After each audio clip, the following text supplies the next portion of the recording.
नमस्कार दोस्तों अभी अभी खबर आ रही है कि अफगानिस्तान ने पाकिस्तान का धुआं-धुआं कर दिया है। पाकिस्तान और अफगानिस्तान का युद्ध शुरू हो चुका है और भाई इस लड़ाई को अफगानिस्तान जिस तरीके से लड़ रहा है ना, उसे देखकर सबके होश उड़ गए हैं।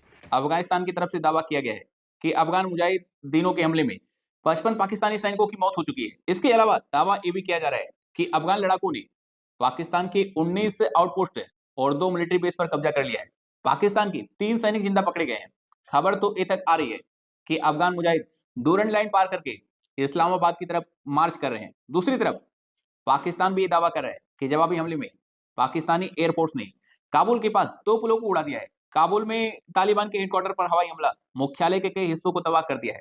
पाकिस्तान ने अफगान बॉर्डर पर एंटी टैंक मिसाइलें तैनात की है। जवाबी हमले में पाक मिलिट्री के जवाबी हमले में 17 अफगानी मुजाहिदों की मौत हो चुकी है। ऐसी खबरें चल रही है।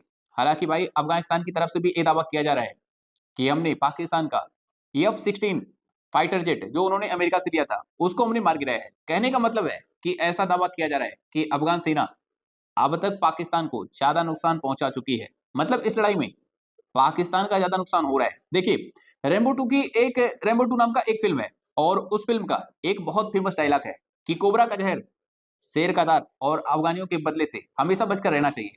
और ये रेम्बो 2 फिल्म का जो डायलॉग है ना, ये अपने आप में पाकिस्तान और अफगानिस्तान वार पर बिल्कुल फिट बैठ रहा है। देखिए, अफगानिस्तान में होता क्या है ना कि वहां सब के सब अपने आप में मुजाहिद हैं। वहां के किसानों के घरों में आपको नॉर्मली AK-47 देखने को मिल जाएगा।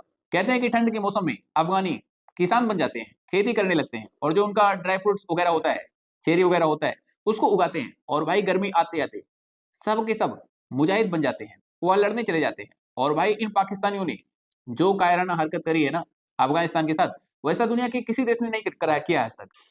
उसने अफगानों को लड़ने के लिए मजबूर कर दिया। पाकिस्तानियों ने वहां के गांवों पर जहां मासूम लोग रहते हैं, जिसको हम लोग रिहायशी इलाका कहते हैं, वहां पर बम बरसा दिया है। बच्चों को मारा, औरतों को मारा। और आपको बता दें कि अफगानिस्तान में एक प्रथा है जिसके अनुसार अगर आप मर्द को मारेंगे तो एक बार तो आपको बर्दाश्त कर लेंगे, लेकिन अगर आपने बच्चों और महिलाओं को टारगेट किया तो भाई समझ लो आपके बुरे दिन शुरू हो चुके हैं। अफगान बदला लेकर ही रहेंगे, चाहे भले ही उनका अस्तित्व क्यों ना मिट जाए, उनका अस्तित्व भले ही समाप्त हो जाए। और भाई अफगानों का इतिहास रहा है और शायद ये पाकिस्तानी उनके इतिहास को भूल गए थे। अफगानों को हल्के में ले लिए थे। भाई एंग्लो अफगान वार से लेकर ना जाने कितने युद्ध अफगानियों ने लड़े हैं, ना जाने कितने युद्ध अफगानिस्तान ने देखे हैं, गिनती नहीं कर सकते। कहा जाता है कि एंग्लो अफगान वार में 16,000 ब्रिटिश सैनिक गए थे अफगानिस्तान में और भाई 16 में से सिर्फ एक आदमी बचकर आया था। और ऐसा नहीं है कि मैं कोई कॉन्स्पिरेसी थ्योरी आपको बता रहा हूँ, बल्कि ये वेल डॉक्यूमेंटेड है कि सिर्फ एक आदमी बचकर आया था। चुन चुन के मारा था इन अफगानों ने उन लोगों को। इसे ऐसे थोड़ी ना अफगानिस्तान को साम्राज्यों का कब्रिस्तान कहा जाता है। भाई पाकिस्तानियों, अगर आप ब्रिटिशों से नहीं सीख पाए तो आपको रसिया से कुछ सीख लेना था। डिफेंस तोप टेक्नोलॉजी के मामले में रसिया के सामने अफगानिस्तान कुछ भी नहीं था। अफगानिस्तान ताकत के मामले में भी रसिया के इर्द गिर्द भी नहीं भटकता था। रसिया उस टाइम सोवियत संघ हुआ करता था, लेकिन फिर भी रसियन अपना गोला बारूद छोड़कर वहां से भागे थे। और भाई जब रसिया इनके सामने नहीं टिक पाया, और वही हाल तुम्हारे बाप अमेरिका का भी हुआ था अफगानिस्तान में। नाटो की सेना के साथ क्या हुआ? 8-10 साल तक लड़ रहे थे, लड़ते रहे। 8-10 सालों तक लगातार युद्ध चलता रहा, लेकिन अंत में अमेरिका की जो नाटो से सेना था, उसको भी हथियार छोड़कर वहां से भागना पड़ा था। और ये घटना अभी ज्यादा दिन की बात नहीं है। अभी हम लोग अपनी आंखों के सामने देखे हैं, जब वहां के लोग अमेरिकी विमान जो था, जो सेना का विमान था, उस पर लटक कर लोग भाग रहे थे और गिरकर कितने लोगों की मौत हो गई थी, जिसका वीडियो भी सोशल मीडिया पर खूब वायरल हुआ था। शायद आपको भी याद हो। तो भाई ये अफगानियों का ब्लड है।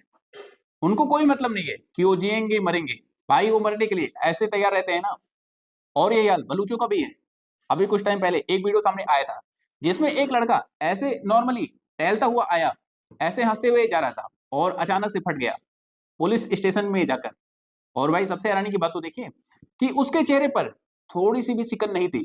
तो भाई इस तरह के लोग हैं वहां के, उनमें लड़ने का जज्बा है। और सोचिए कि हजारों की तादाद में ऐसे ही लड़ाके पीछे पीछे आ रहे हैं और उनके आगे अफगानिस्तान की जो मुख्य सेना है, जो मिलिट्री है, जिनको इंडियन मिलिट्री ने ट्रेनिंग दी है, इंडियन मिलिट्री एकेडमी में ट्रेनिंग हुई है, भारत में ट्रेनिंग हुई है, मतलब जो अफगानिस्तान की ऑफिशियल मिलिट्री है, उनकी हम बात कर रहे हैं। वो आगे आगे चल रहे हैं, पीछे पीछे गांव के वो लड़ाके जो लड़के हैं, नौजवान हैं, वो आ रहे हैं। और भाई वो सब के सब कहाँ जा रहे हैं?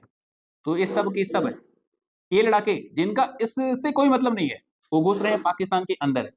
अब भाई ये क्या करेंगे वहां जाकर? वहां जाकर फटेंगे, क्या करेंगे, किसी को कुछ नहीं पता है। मतलब आप ये कह सकते हैं कि एक तरफ तो ऐसे लोग हैं जो मरने मिटने को तैयार हैं, तो वहीं दूसरी तरफ पाकिस्तान की जो सेना है ना, उसमें युद्ध की आहट सुनते ही इस्तीफे का दौर शुरू हो जाता है। और ये बात मैं अपनी तरफ से नहीं कह रहा हूं, बल्कि ये बात ऑपरेशन सिंदूर के टाइम में साबित हो चुका है। ऑपरेशन सिंदूर के टाइम में आपने भी सुना होगा कि भाई पाकिस्तानी सैनिक बड़े लेवल पर इस्तीफा दे रहे हैं, ऐसी खबरें आ रही हैं। लोग बोल रहे हैं कि भाई पाकिस्तानी सेना सेना में ऐसी आवाजें उठ रही हैं कि हम लड़ने नहीं जाएंगे। खैर इस बात में कितनी सच्चाई है, कितना झूठ है, इस पर हम बात नहीं करेंगे। लेकिन इसी बीच एक और खबर आ रही है कि अफगानिस्तान के सैनिकों ने पाकिस्तान का F-16 जो इन्होंने अमेरिका से लिया था, उसको मार गिराया है, जिसका वीडियो अब सोशल मीडिया पर वायरल हो रहा है। इसका वीडियो भी आ चुका है और अब लोग कह रहे हैं, मजाक उड़ा रहे हैं कि भाई F-16 जो है ना, वो गिरने के लिए ही उड़ता है। आपको याद होगा कि हमारे विंग कमांडर अभिनंदन ने भी F-16 को ही मार गिराया था। उस टाइम अमेरिका ने कहा था कि यार तुम लोग ऐसे इस्तेमाल करोगे तो बेइज्जती करवा दोगे। भाई पाकिस्तानी सेना का अगर यही हाल रहा ना, तो इनको कोई अपना हथियार बेचेगा भी नहीं। इसके अलावा आपको एक और बात बता दें, जो सबसे गौर करने वाली है, जो कि पाकिस्तान के एनालिस्ट हैं, जो बड़े बुजुर्ग पत्रकार हैं, उनका बयान सोशल मीडिया पर वायरल हो रहा है, जिसमें वो कह रहे हैं कि भाई अफगानी आएंगे, हमारे घरों में घुसेंगे, हमारी बहू बेटियों के साथ गलत काम करेंगे। पाकिस्तान के वरिष्ठ पत्रकारों का कहना है कि भाई 14 लाख अफगानी पाकिस्तान में ऑलरेडी हैं और वो कहीं गांव में नहीं है, वो सब की सब शहरों में है। क्वेटा जैसे शहरों में है, लाहौर जैसे शहरों में, कराची जैसे शहरों में, इस्लामाबाद में है। ये लोग कह रहे हैं कि भाई आप कैसे डिफरेंशिएट करोगे कि उसमें से कौन मुजाहिद है, कौन नहीं है? और भाई बात भी सही है कि 14 लाख अफगानी फौज ऑलरेडी आपके घर में घुस चुके हैं। अब इनको मैं फौज क्यों कह रहा हूँ कि क्योंकि भाई सारे के सारे अफगानी लड़ाकू ही हैं और ये जो बच्चे नौजवान वहां से जा रहे हैं और उनका जो पाकिस्तान में वेलकम हो रहा है, कौन कब कहाँ फट जाए किसी को नहीं पता है। तो भाई पाकिस्तान की ये हालत है। आपको बता दें कि रॉयटर्स पे यहाँ सबसे पहले खबर फ्लैश हुई थी कि अफगान लड़ाकों ने 19 पाकिस्तानी चौकियों पर हमला कर दिया है और उन्हीं चौकियों पर अचानक वो सुसाइड अटैक भी हुआ था। मोर्टार से हमला किया गया था और फिर ये सब बख्तरबंद गाड़ी भी ले गए थे। उन्हीं 19 चौकियों में ये 3 जो सैनिक है वो कैप्चर किए गए थे, जिंदा पकड़े गए थे और उनकी तस्वीर अब तालिबान ने जारी कर दी है। इसके अलावा 2 मिलिट्री बेसेस पर भी अटैक किया गया है, यानी 19 चेक पोस्ट यानी पोस्ट जो होते हैं और 2 मिलिट्री बेसेस पर अटैक हुआ है। इसके अलावा आपको बता दें कि बीबीसी की रिपोर्ट में इस बात का दावा किया जा रहा है कि अफगानिस्तान के लड़ाके डोरंड लाइन क्रॉस करके पाकिस्तान में घुस चुके हैं और बाकायदा ट्रकों में भर भर कर मुजाहिदीन पाकिस्तान के अंदर जा रहे हैं। और ये बात मैं अपनी तरफ से नहीं कर रहा हूं, बल्कि रॉयटर्स और बीबीसी की रिपोर्ट है कि पाकिस्तान ने बाकायदा ऑफिशियली जंग का ऐलान कर दिया है, खुला युद्ध अफगानिस्तान के साथ छेड़ दिया है। लेकिन जब अफगानों ने अटैक करना शुरू किया, जवाबी कार्रवाई करना शुरू किया, तो पाकिस्तानियों की फटके हाथ में आ गई। वो अपनी वार प्लेन लेके काबुल पे बमबारी करने लगी और पाकिस्तानी एयरफोर्स का कहना था कि हम तालिबान के हेडक्वार्टर पर बमबारी कर रहे हैं और वहां 17 लोगों की मौत हो गई और दोनों तरफ से वार का ऐलान कर दिया है। हालांकि आज सुबह खबर आती है कि पाकिस्तान सीज फायर के लिए अपील कर रहा है, लेकिन भाई अफगानिस्तानी मानने को तैयार नहीं है, मानने को राजी नहीं है। वो कह रहे हैं हम लड़ेंगे भाई।